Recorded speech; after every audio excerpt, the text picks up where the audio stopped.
So with that, I want to share 3 of them in particular today. And if we can just put the first one up on the screen, guys. Judith spoke very eloquently about resilience. And this is what this is about here. We will be the rock. It's interesting to use the same analogy. When a storm comes, what is it about Northern Ireland? Is it the weather? We will be the rock when the storm comes, because this is the image that I got as well too. Now, these pictures have been obviously doctored. I've taken them and really made them alive.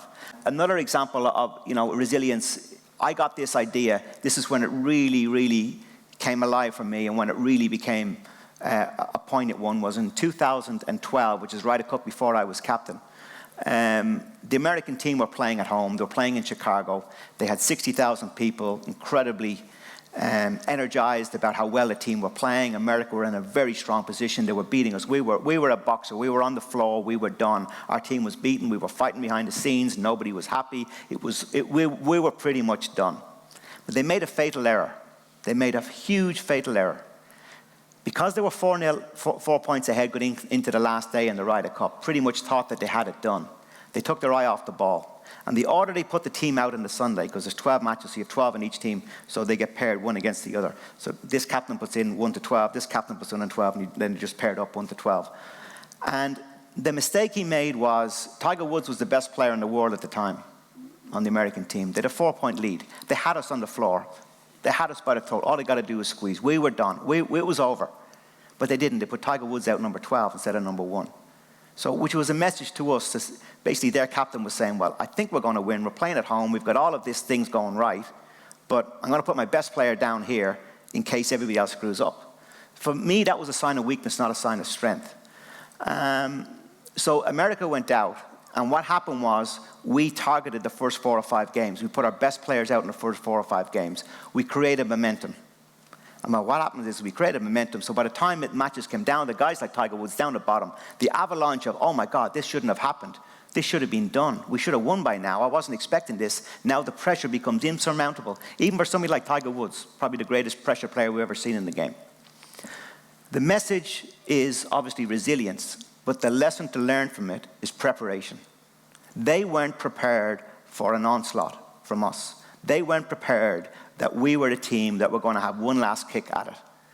Now, ironically, 2 years later, when I was captain, we had a 4-point lead, and we went into the singles with a 4-point lead, and this was the image that I had created, anticipation. If we were going to have a lead, this is what it was about. And the meeting that I had on Saturday night was a very, very strong one. This is the second image, and this one came. Anybody here? I'm sure there's plenty of Man United fans here. Alex Ferguson. One of the speakers earlier was talking as well about the importance of soundboards and having mentors.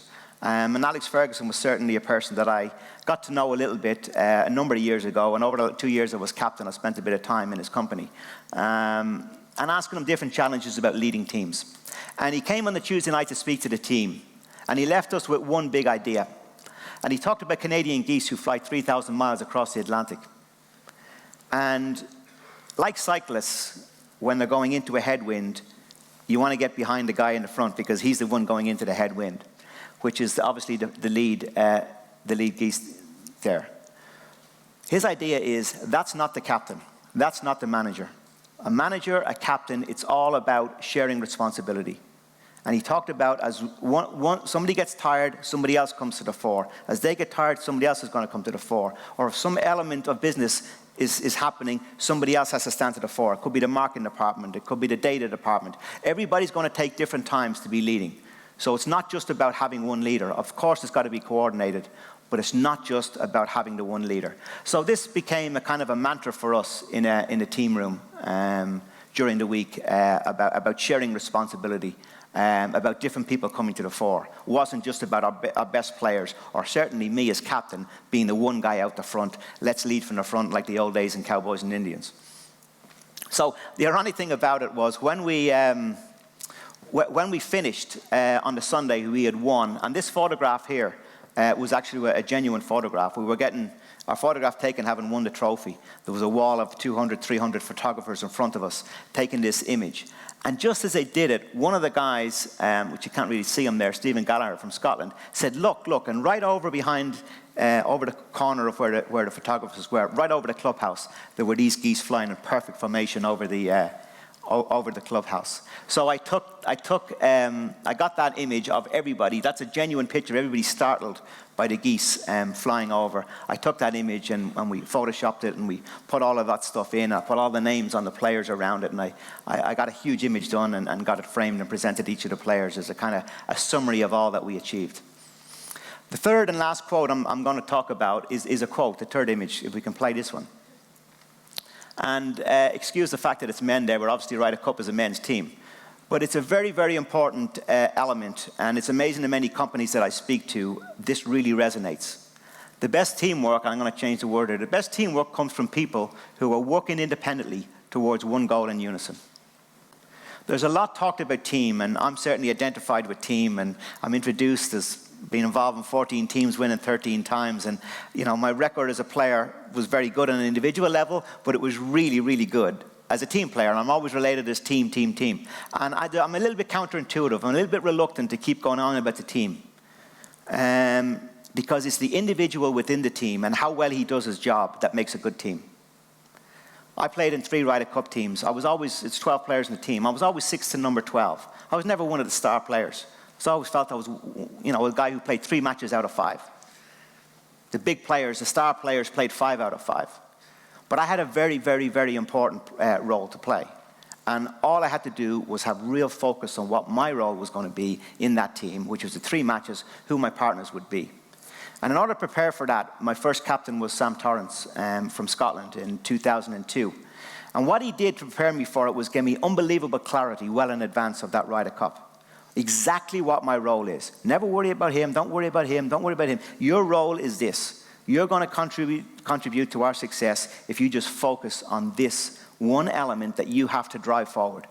And what it did was it took my focus from there right down to what I had to do. And I've always believed that in all the teams that I've been involved. And it's very, very important that, yes, team is important. Of course it's important. But never forget the role of the individual within the team, because that's what makes a great team.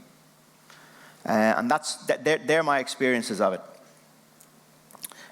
We had, in Gleneagles, we had players like Rory McIlroy, was obviously best player in the world at the time, and he was going to play 5 matches. Stephen Gallagher, who was a local boy from Scotland, was only going to play 2 of the matches. So my meetings were never long for that result, because there's only so much you can speak to that guy that's going to relate to that guy. But it was very important that Stephen was really prepared for the role that he had to play. And then, of course, Rory's was a different one. And that's why my meetings and my captaincy was very much based on one-to-ones. Because, as I say, what I'm going to say to somebody of a superstar status like Rory McIlroy and the role he's going to play is a very different conversation than what I'm going to have over here. So, in summary, the 3 principles that I just want to, I think are really relevant. The resilience is really important. In terms of leadership, we're talking about the teamwork and the geese, and then also this quote here about the importance of the individual within a team. So I'll just leave you with one other thought, and it kind of rounded up everything that I've done in where I am now and what I did as a captain. And it is, we often hear the term about learning from your mistakes, learning from your failures. I'm not a believer in that. I think you learn from your successes better. Creating a template of success is one of the big principles of what I did in my captaincy, and one of the things I really believe in. And when I speak to people like Ivan Lendl and what he did with Andy Murray, when I speak to Arsenal, I mean, the different companies and teams, it's a common denominator. What has worked in the past? You take out those elements, you make them better, you make them relative to the modern world, and you move forward. Because history does repeat itself, and you'd be amazed how many times mistakes are made. It's also a negative mindset. You're coming from a mindset of, oh, I've made all these mistakes, I gotta fix those mistakes. It's a negative, it's a negativity. Look at what's worked. That's where the excitement is. The excitement is when things have worked for you. Take that principle, move it forward, wrap it up, and put it out again.